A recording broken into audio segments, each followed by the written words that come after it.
नमस्कार प्रिय विद्यार्थियों, स्वागत है आपका एक बार फिर से एसके कोचिंग क्लासेस के ऑनलाइन प्लेटफॉर्म पे। मैं विजेंद्र सिंह आज आपके लिए लाया हूँ एक बार फिर से कक्षा 9 के जो सामाजिक विज्ञान का जो चैप्टर है रूस में क्रांति का, इसके कुछ महत्वपूर्ण प्रश्नों का संकलन जो आपको आगामी परीक्षा में बहुत ही आपको है जो सहायता प्रदान करेंगे। बिना ज़्यादा समय गवाए करते हैं शुरुआत और देखते हैं आज का पहला प्रश्न। बास्तिल का पतन कब हुआ? यानी बास्तिल का जो किला है, ठीक है बच्चों, उसका पतन कब हुआ? ये रूस की क्रांति का फ्रांस की क्रांति की बात हो रही है। बास्तिल के किले का पतन कब हुआ? तो उसकी तारीख दे रही है 5 मई 1789, 20 जून 1789, 14 जुलाई 1789 और 4 अगस्त 1789। तो इसका सही उत्तर होगा बच्चों, वो होगा 14 जुलाई। 14 जुलाई को है जो बच्चों जो फ्रांस का महल था उसका एक किला है बास्तिल, ठीक है बच्चों। बास्तिल का जो दुर्ग है या आप किला कह सकते हो, उसका है जो क्रांतिकारियों ने घेराव करके उसको तोड़ दिया और उसके अंदर जो राजनीतिक बंदी रखे गए थे पकड़कर जो फ्रांस के सम्राट के द्वारा, उन सभी को मुक्त करा दिया, ठीक है। तो ये जो तारीख थी वो थी बच्चों 14 जुलाई 1789। और उसके अलावा अगर बात करें तो 20 जून भी तारीख दे रखी है। तो 20 जून 1789 को बच्चों वहां पर हुई थी टेनिस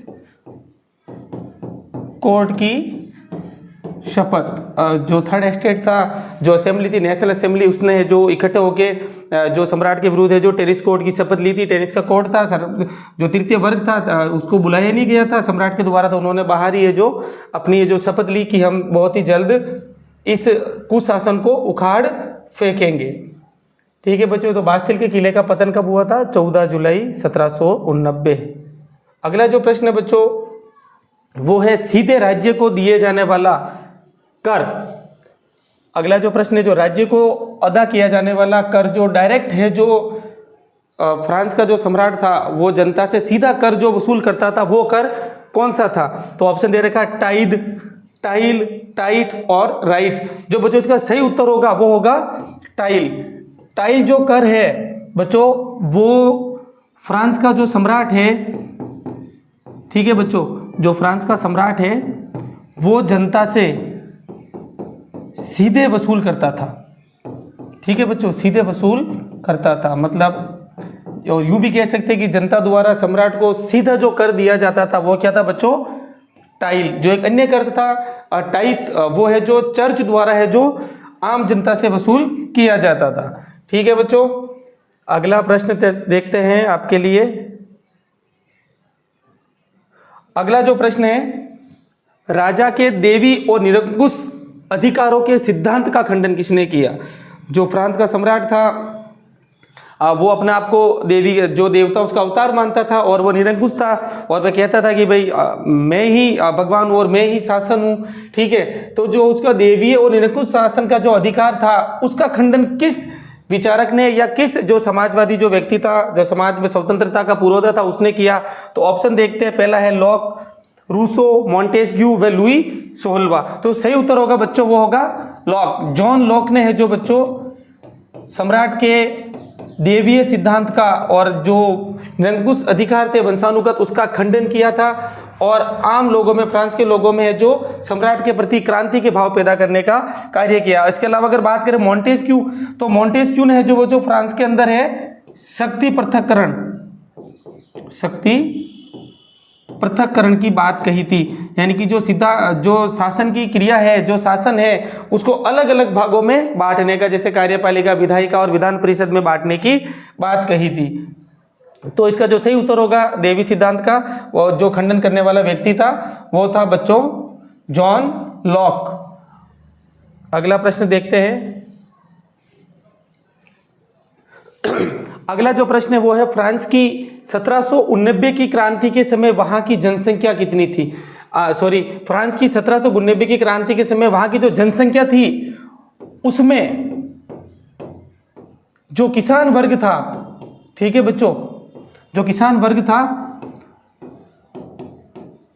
उसका भाग कितना था? उसका भाग कितना था, मतलब कितना प्रतिशत कह लो आप, या कितना प्रतिशत उसका हिस्सा है जो था? जो ऑप्शन है उसके अनुसार 90%, 60%, 40% और 10%। जो सही उत्तर है बच्चों वो होगा 90%। जो फ्रांस की जो टोटल जो आबादी थी, कुल आबादी थी, उसका 90% जो आबादी थी वो थी बच्चों किसान। किसान कह लो चाहे आप कह लो सबसे निम्न तबके की, ठीक है बच्चों, जो सबसे निम्न तबका था, ठीक है, जो भाग था, वर्ग था, किसान वर्ग, उसकी थी। बाकी 10% जो आबादी थी बच्चों, जो 10% आबादी थी, उसके अंदर है जो पादरी और दूसरे कुलीन वर्ग के जो लोग थे उनकी हिस्सेदारी थी से 10% में। तो सबसे बड़ा जो हिस्सा था वो किसानों का था, और उन्हीं को है जो फ्रांस के सम्राट और चर्च द्वारा लगातार प्रताड़ित किया जा रहा था, उनका शोषण किया जा रहा था। इसी वजह से है जो निम्न तबके ने अंततः फ्रांस के सम्राट के विरुद्ध है जो क्रांति का बिगुल बजा ही दिया और निरंकुश सरकार को हटा दिया था। अगला जो प्रश्न है, चर्च किसानों से करों का एक हिस्सा किस कर के रूप में वसूल करता था? जो फ्रांस की क्रांति हुई इसका जो प्रमुख कारण था, उसके अंदर निरंकुश शासन भी था, अयोग्य सम्राट भी था, खर्चीला व्यक्तित्व था। उसके अलावा भी जो आम जनता थी वो सबसे अधिक परेशान थी। तो वो किससे परेशान थी बच्चों? चर्च के व्यवहार थे। जो चर्च के जो पादरी थे उनसे बहुत अधिक परेशान थी। वो चर्च को एक विशेष अधिकार मिला हुआ था कि वो जनता से सीधा कर वसूल करे। उस कर को क्या कहा जाता था? जो ऑप्शन में दे रखा है टाइल, टाइथ, सामंती कर या राइट। जो सही उत्तर है बच्चों वो है टाइथ। टाइथ जो कर है बच्चों वो चर्च द्वारा, आप कह सकते हो चर्च द्वारा या पादरी द्वारा या पादरी वर्ग द्वारा जनता से सीधे वसूल करता होता था या प्रत्यक्ष रूप से उनसे लिया जाता था। मतलब एक तरीके से कि चर्च की देखरेख, पादरियों का खर्चा, वो सब है जो जनता से सीधा वसूल किया जाता था। उनका चर्च का विशेष अधिकार था, उस पर है जो सम्राट का भी कोई अधिकार या सम्राट का भी कोई नियंत्रण नहीं था। तो चर्च किसानों से जो कर लेता था डायरेक्ट, उसका क्या नाम था बच्चों? टाइथ। और टाइल मैंने आपको बता ही दिया पिछले प्रश्न में कि टाइल है जो सम्राट द्वारा, ठीक है, सम्राट द्वारा जनता से सीधा लिया जाता था, जनता से प्रत्यक्ष रूप से लिया जाता था। ठीक है बच्चों, अंतर ध्यान रखना। टाइल जनता से सीधा लिया जा रहा है सम्राट के द्वारा, जबकि जो टाइथ है ये एक धार्मिक कर है, ठीक है, वो है जो चर्च या पादरी वर्ग द्वारा जनता से सीधा वसूल किया जा रहा था। आप इसमें भ्रमित ना हो, टाइथ और टाइल में थोड़ा सा ध्यान रखेंगे तो आपको ये याद रहेगा। अगला प्रश्न देखते हैं। 1791 के फ्रांस के जो संविधान में केवल ऐसे पुरुषों को जो कर चुकाते थे और जिनकी आयु थी, कम से कम आयु थी, मताधिकार दिया गया था। जो कम से कम 3 दिन की मजदूरी के बराबर कर चुकाते थे। फ्रांस के अंदर है जो मताधिकार उन्हीं व्यक्तियों को दिया गया था 1791 के अनुसार, और 1789 में तो क्रांति हुई थी। 1791 के अनुसार फ्रांस के संविधान में यह प्रावधान था कि उसी व्यक्ति को मत देने का अधिकार है जो कम से कम 3 दिन की मजदूरी के बराबर सरकार को क्या देता है? टैक्स देता है। और कम से कम उसकी आयु कितनी होनी चाहिए बच्चों? और दूसरी और चीज थी कि उसकी आयु कितनी होनी चाहिए? उसकी आयु होनी चाहिए ऑप्शन के अनुसार 21 वर्ष या उससे अधिक, 18 वर्ष या उससे अधिक, 25 वर्ष या उससे अधिक, या 30 वर्ष या उससे अधिक। जो इसका सही उत्तर है बच्चों वो है 25 वर्ष। अब आप थोड़ा सा इसको समझते हैं अपन। फ्रांस में 1791 ईस्वी के जो संविधान था उसमें मताधिकार की शर्तें, 1791 के संविधान में जो फ्रांस की जो मताधिकार की जो शर्तें थी वो क्या क्या थी? पहली शर्त, उसी व्यक्ति को मत देने का अधिकार है जिसकी आयु 25 वर्ष से अधिक हो। दूसरी शर्त, 25 वर्ष का व्यक्ति कम से कम 3 दिन के मजदूरी के बराबर है जो वो सरकार को क्या देता हो? टैक्स देता हो। दूसरी शर्त थी 3 दिन की मजदूरी के बराबर सरकार को क्या देता हो, कर अदा करता हो।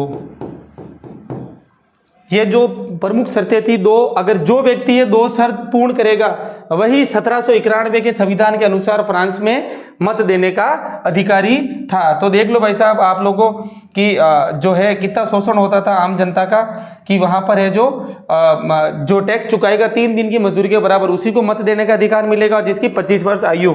जबकि अपने अगर भारत की बात करें तो भारत में आपको पता है बच्चों 18 वर्ष पूर्ण करते ही, ठीक है, आपको निर्वाचक नामावली में क्या करना है, नाम जुड़वाना। निर्वाचक नामावली में क्या करना आपको, नाम जुड़वाना है, और आप है जो बिना टैक्स के, बिना मजदूरी के, या गरीब अमीर ऊंचे नीचे हर तबके के लोगों को है जो आपके यहाँ पर है जो मताधिकार देने का अधिकार दिया गया है। जबकि फ्रांस के अंदर है जो बच्चों 3 दिन की मजदूरी के बराबर का टैक्स और 25 वर्ष की उम्र जो पूर्ण कर रहा है व्यक्ति, वो 1791 के संविधान के अनुसार योग्य था। अगला प्रश्न देखते हैं, मार्सिले गीत जो अब फ्रांस का राष्ट्रगान है के रचयिता कौन है।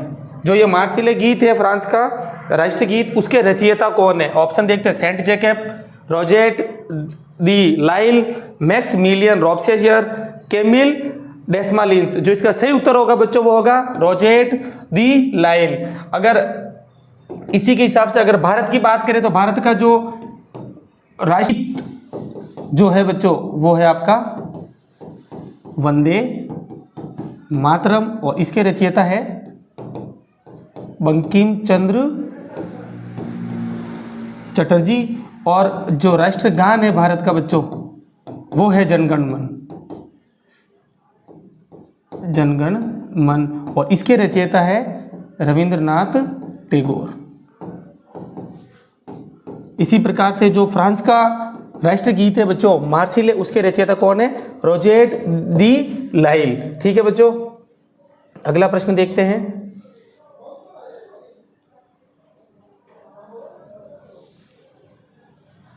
अगला जो प्रश्न बच्चों वो है, लुई 16वें को सार्वजनिक रूप से फांसी की सजा दी गई, कब दी गई।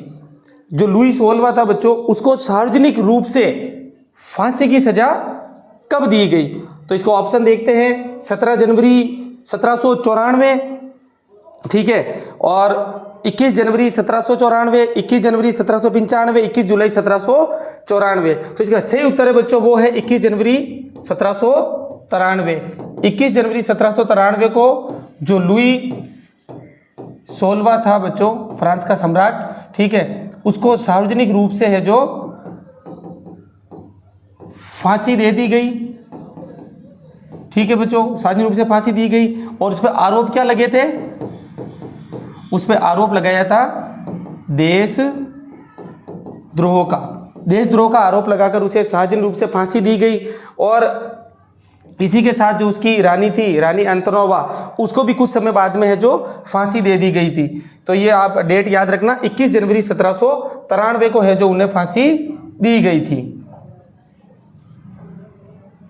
असेंबली कन्वेंशन ने राजतंत्र का अंत कर फ्रांस को एक गणतंत्र घोषित किया।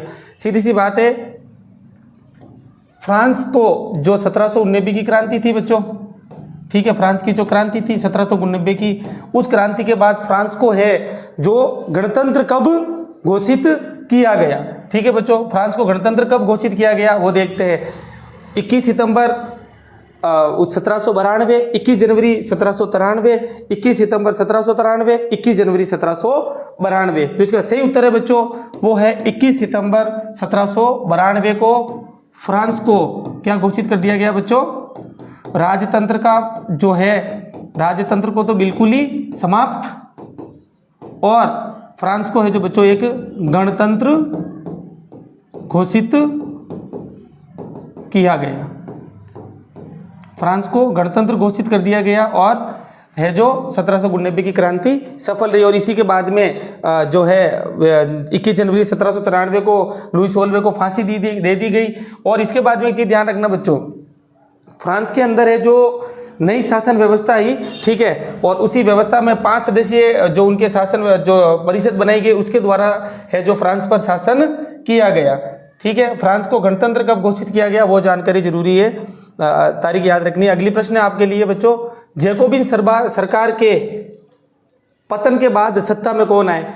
देखो भाई, फ्रांस में क्रांति हुई, जैकोबिन जो दल थे उन्होंने क्रांति करी, लोगों में क्रांति के भाव पैदा किए, सरकार के विरुद्ध उन्होंने कार्य किया, कुलीन वर्ग को और जो उच्च वर्ग था पादरी वर्ग उनकी खिलाफत करके फ्रांस को आज़ाद किया वापस। और उनके पतन के बाद में जैकोबिन सरकार के जो पतन हुआ उसके बाद में सत्ता में कौन आए? जैकोबिन रहे, उनके बाद में जैकोबिन के बाद में अगला जो वर्ग था वो सत्ता में आया, वो कौन सा था? देखना, मध्य वर्ग के विपन्न तबके के पास, मध्य वर्ग के ये बच्चों संपन्न है ना, संपन्न तबके के पास, कुलीन वर्ग के पास या चर्च के पास, ये दो वर्ग तो ऑलरेडी पहले ही सत्ता में थे।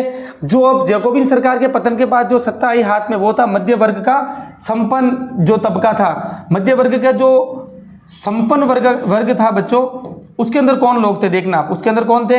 व्यापारी, ठीक है बच्चों, व्यापारी थे, उद्योगपति थे जो नए नए पैसे वाले हुए थे, और पढ़े लिखे लोग। कौन थे बच्चों? पढ़े लिखे शिक्षित वर्ग के लोग थे। इनके हाथों में जो जैकोबिन सरकार के पतन के बाद में सत्ता आई थी। और इन्होंने एक बहुत ही अच्छा कार्य किया, इन्होंने अच्छा कार्य किया, पढ़े लिखे थे लेकिन उन्होंने संपत्तिहीन व्यक्तियों का मताधिकार छीन लिया। जिसके पास संपत्ति नहीं थी उनके हाथों से उन्होंने क्या किया?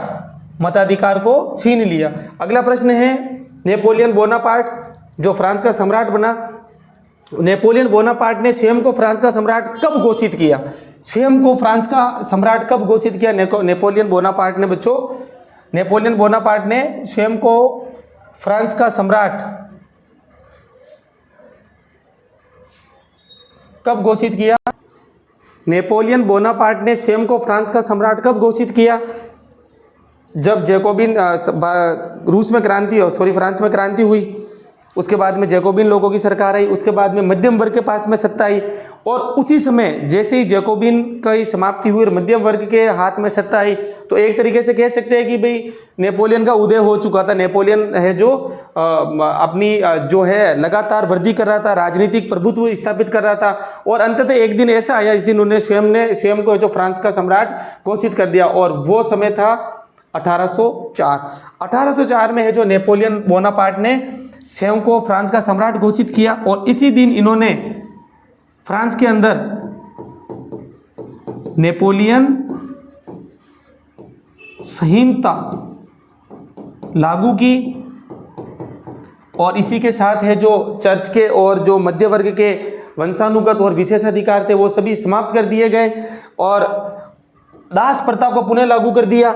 ये सबसे एक है जो अच्छी बात नहीं हुई फ्रांस के लोगों के लिए, लेकिन जो फ्रांस का जो सम्राट है अपने आप को 1804 में इसने घोषित कर दिया। ठीक है बच्चों, अगला प्रश्न देखते हैं।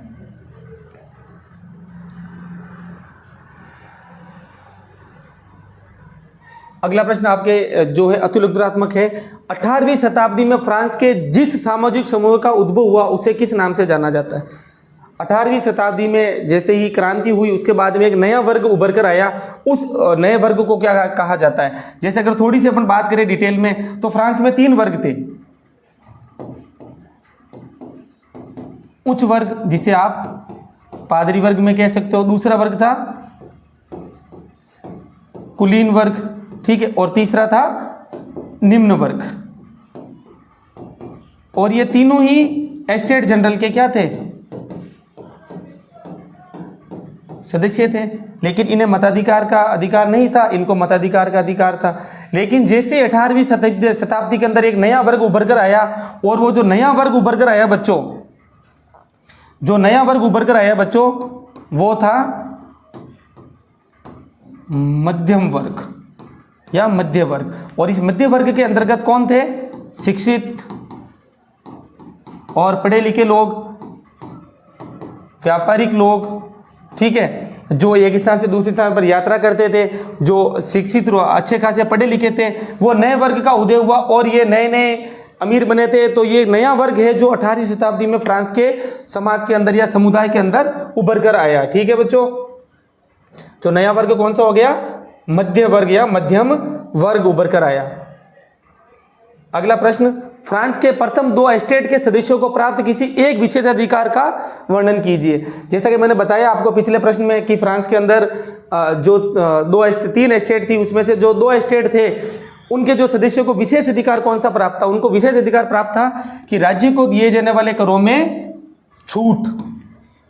जो प्रथम 2 एस्टेट थे, पादरी वर्ग और कुलीन वर्ग, इन्हें है जो राज्य के करों में छूट दी गई थी और इनका जन्म सिद्ध या एक विशेष अधिकार भी प्राप्त था उन्हें जन्म के अनुसार।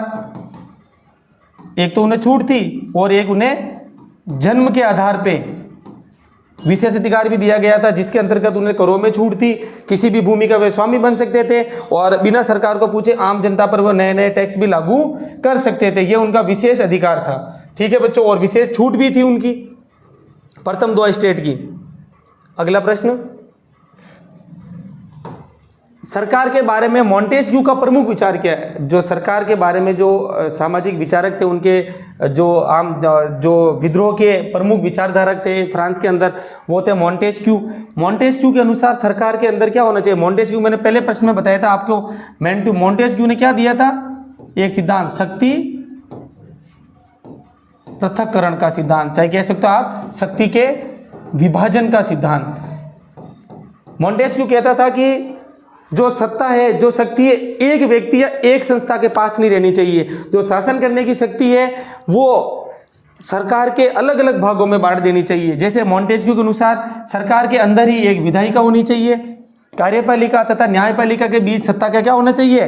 बंटवारा होना चाहिए। सत्ता का बंटवारा रहेगा तो वो एक दूसरे पर संतुलन का कार्य करेगी और है जो आम जन को भी इससे बहुत अधिक फायदा होगा। तो मोंटेस्क्यू का विचार क्या था कि शक्ति का पृथक्करण करे, सत्ता का विभाजन करे और सत्ता को विधायिका, कार्यपालिका और न्यायपालिका के बीच में समान रूप से बांट दिया जाए। ठीक है, मोंटेस्क्यू का ध्यान रखना बच्चों, शक्ति पृथक्करण का सिद्धांत। और देवी और निरंकुश सिद्धांतों का आलोचना किसने करी थी? जॉन लॉक ने। अगला प्रश्न है, नेशनल असेंबली के गठन के समय 2 प्रमुख नेताओं के नाम। जब 1791 की क्रांति हुई और अंत हुआ तो उसके बाद में जो 1794 के अंदर नेशनल असेंबली का जो गठन हुआ था, ठीक है, उस समय जो प्रमुख नेता कौन थे? वो था एक तो मिराबियो और आबे सिए। एक और ध्यान रखना बच्चों, नेशनल असेंबली का नाम बदलकर उन्होंने कन्वेंशन रख दिया था। नया नाम क्या रखा था बच्चों उन्होंने? असेंबली का कन्वेंशन। ठीक है, इस चीज का भी ध्यान रखना कि असेंबली, नेशनल असेंबली का नाम बदलकर क्रांतिकारियों ने क्या रख दिया? अगला प्रश्न, जैकोबिन या जैकोबिनों का नेता कौन था?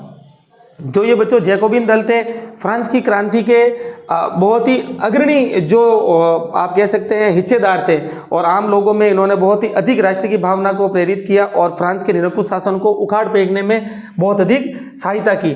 जो जैकोबिन दल थे बच्चों, उनका नेता, यूं कह सकते हैं जैकोबिन दलों का संस्थापक कौन था? तो जैकोबिन दलों का जो संस्थापक था वो था बच्चों मैक्समिलियन रॉब्समेयर। जैकोबिन दलों का नेता था मैक्समिलियन रॉबेस्मेयर। और ध्यान रखना बच्चों, इसके जो समय को है फ्रांस के अंदर आतंक के युग के नाम से जाना जाता है। ठीक है, जो जैकोबिन दल का जब तक फ्रांस में शासन रहा उस शासन को कहा जाता है आतंक का युग। और इसके अंदर खास बात क्या थी? समाज में रहने के लिए जैकोबिनों ने क्या किए बच्चों? कड़े नियम कानून बनाए।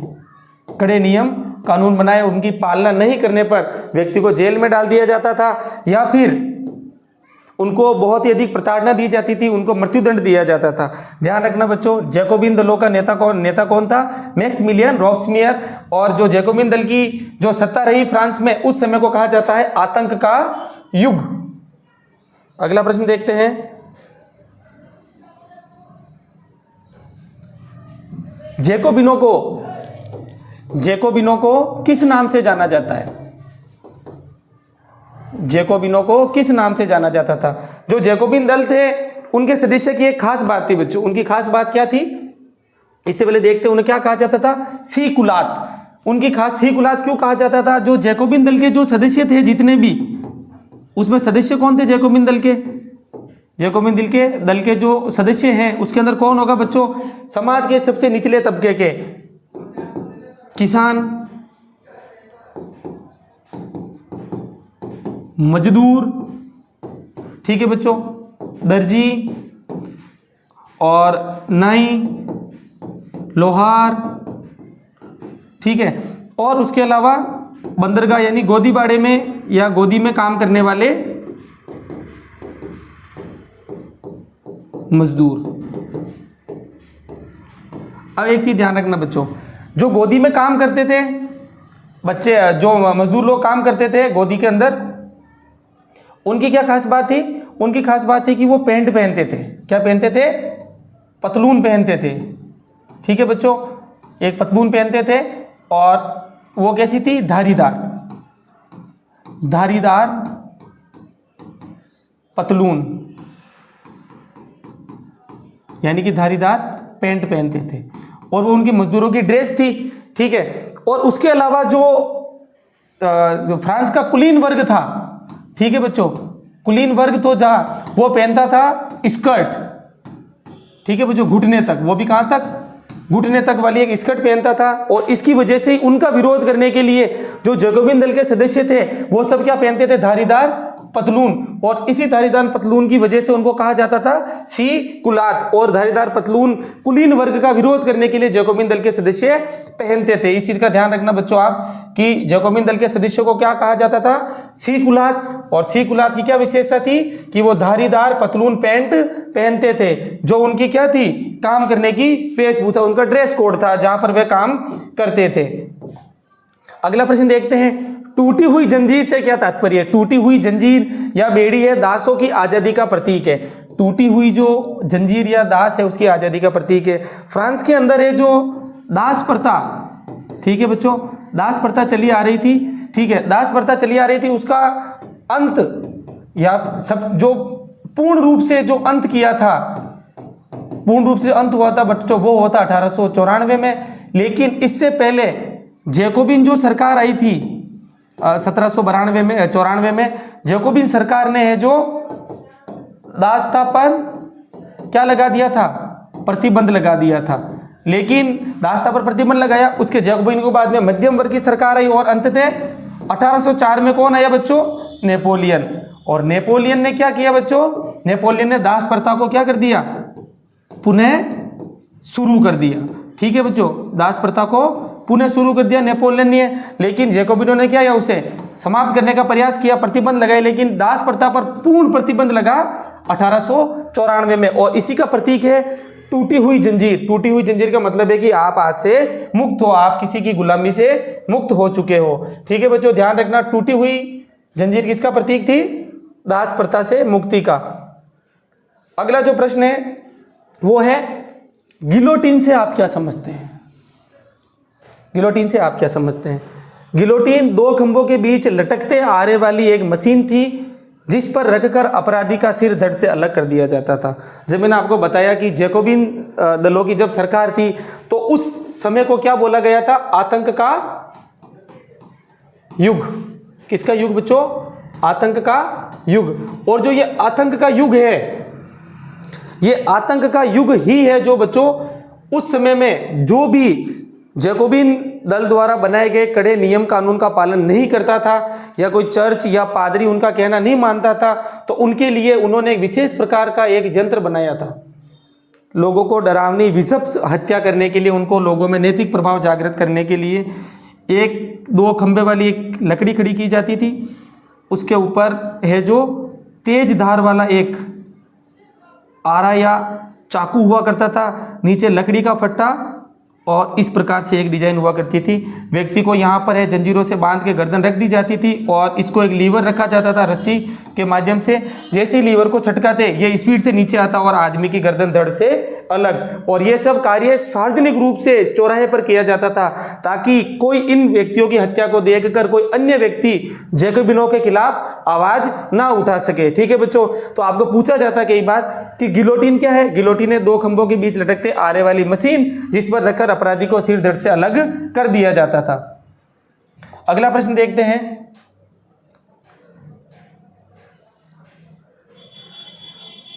अगला प्रश्न है, जैकोबिन सरकार के पतन के बाद फ्रांस में किस तरह की सरकार स्थापित हुई?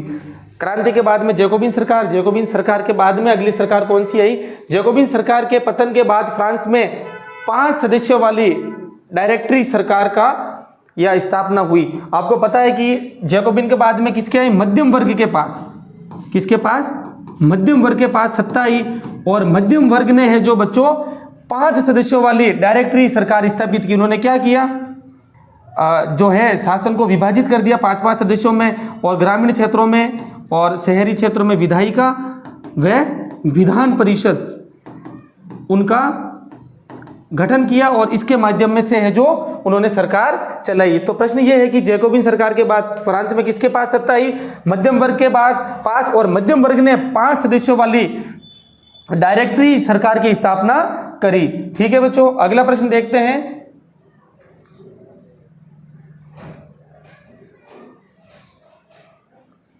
अगला प्रश्न है, फ्रांसीसी उपनिवेशों से अंतिम रूप से दास प्रथा का उन्मूलन।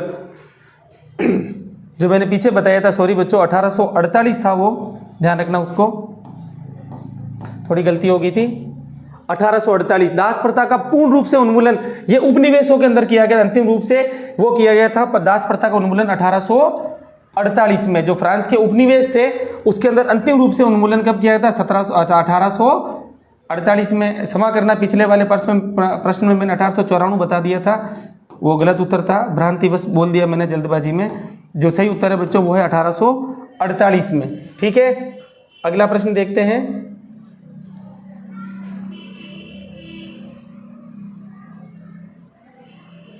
अगला प्रश्न है नेपोलियन से संबंधित। नेपोलियन का पतन कब और कहां हुआ था? नेपोलियन जब 1804 में सम्राट बना, ठीक है, 1804 में सम्राट बना, उसके बाद में उसने फ्रांस के साम्राज्य को बहुत अधिक बढ़ाया। पड़ोसी जो देश थे उनके साथ युद्ध किए, नए नए साम्राज्यों को, नए नए क्षेत्रों को फ्रांस के अंदर है जो शामिल किया, और फ्रांस का बहुत बड़ा विस्तार किया। लेकिन उसका अंत कब से शुरू हुआ? उसका अंत हुआ था बच्चों, उसका पतन हुआ था 1815 में, वाटरलू की जो लड़ाई हुई थी। ठीक है, 1804 में बना और 1815 में वाटरलू के युद्ध में हार के साथ ही है जो नेपोलियन का पतन शुरू हो गया था। इसके बाद में उसके विरुद्ध है जो काफ़ी विद्रोह होने लगे, अंततः है जो उसे फ्रांस और ये दुनिया छोड़कर ही जाना पड़ा। अगला प्रश्न है, नेशनल असेंबली द्वारा किए गए प्रमुख सुधारों का वर्णन कीजिए। नेशनल असेंबली है उसके द्वारा जो प्रमुख सुधार किए गए तो उनका वर्णन करना है बच्चों, उनके बारे में जानकारी दे रखी है। नेशनल असेंबली द्वारा किए गए प्रमुख सुधार कौन कौन से? जो प्रमुख सुधार था, नेशनल असेंबली ने करों, कर्तव्यों और बंधनों वाली सामंती व्यवस्था का उन्मूलन किया। इसने क्या किया? पहला कार्य सामंती व्यवस्था का उन्मूलन। जो नेशनल असेंबली थी वो सालों से चली आ रही दास्ता और सामंती व्यवस्था को क्या किया? उन्होंने हटा दिया। ठीक है, और अगला क्या कार्य किया बच्चों? पादरी वर्ग के लोगों को अपने विशेषाधिकार छोड़ने के लिए मजबूर। दूसरा, पादरी जो वर्ग थे उनके जन्मजात विशेषाधिकारों को क्या किया? उन्होंने छोड़ने के लिए विवश किया। पादरी वर्ग द्वारा जो आम किसानों से जो टैक्स लिया जाता था टाइट के रूप में, उसको समाप्त किया, और उनके जो विशेष अधिकार थे, भूमि हड़पने का अधिकार, ठीक है, उन सभी को है जो उनको हटा दिया गया। उसके अलावा और क्या किया गया? धार्मिक कर, टाइट को भी क्या कर दिया गया बच्चों? हटा दिया गया। इसके अलावा चर्च के स्वामित्व वाली भूमि को जब्त कर ली गई। चर्च के पास फ्रांस की आधे से अधिक जो जमीन थी वो चर्च के अधीन थी, क्योंकि चर्च जहां पर थे वो मन मर्जी से अपनी जो है आम जनता की जमीन ले लिया करते थे टैक्स के नाम पर, और बहुत ही अधिक विलासिता और भोगपूर्ण जीवन जी रहे थे। जब नेशनल असेंबली हुई तो उन्होंने क्या किया? सामंती व्यवस्था का उन्मूलन किया, पादरी वर्ग के विशेष अधिकार समाप्त किए, धार्मिक कर टाइट को समाप्त किया, और चर्च के स्वामित्व वाली भूमि को भी उन्होंने क्या कर लिया बच्चों? जब्त कर लिया। अगला प्रश्न देखते हैं, अगला जो है, जनता में समानता, स्वतंत्रता व भ्रातृत्व के साथ मौलिक अधिकार दिए। आपकी जानकारी के लिए बता दें कि फ्रांस की क्रांति का मूल भी यही था, समानता, स्वतंत्रता तथा भ्रातृत्व के साथ मौलिक अधिकार। मौलिक अधिकार, आम जो लोग थे उनको मौलिक अधिकार प्रदान किए गए, समानता प्रदान की गई, और सभी को समान रूप से आज़ादी भी प्रदान की गई। और जो अगला कार्य हुआ था, नेशनल असेंबली के द्वारा सम्राट की शक्तियों को सीमित कर दिया गया। जो सम्राट की असीमित शक्तियां थी, निरंकुश था, उस पर अंकुश लगाने का कार्य भी किया गया तथा इन शक्तियों को विधायिका, कार्यपालिका, न्यायपालिका में विभाजित कर दिया गया। मतलब शक्ति पृथक्करण का सिद्धांत लागू हुआ मॉन्टेस्क्यू का, और जो फ्रांस के सम्राट की शक्तियां थी उसको विधायिका, कार्यपालिका व न्यायपालिका में बांट दिया गया और फ्रांस में संवैधानिक राजतंत्र की नींव डाली गई। संवैधानिक राजतंत्र की नींव मतलब जो राजा होगा वह नाम मात्र का होगा, उसकी समस्त शक्तियों का जो यूज है उसका उपयोग कौन करेगा? विधायिका और विधान परिषद है जो उसका उपयोग करेगी। ठीक है बच्चों, तो नेशनल असेंबली ने काफी अच्छे कार्य किए फ्रांस में सुधार के। ये तो थे आपके महत्वपूर्ण प्रश्नों का जो संकलन है फ्रांस की क्रांति का। मिलते हैं कल अगले नेक्स्ट वीडियो में, आप इसे जरूर देखें, इससे जो प्रश्न आने की संभावना बहुत अधिक रहती है और जो अगला जो वीडियो होगा आपका वो इससे भी अधिक अच्छा और एक जो संपूर्ण अर्धवार्षिक का पेपर है आपका उसके अनुसार तैयार किया जाएगा। मिलते हैं अगले वीडियो में। जय हिंद।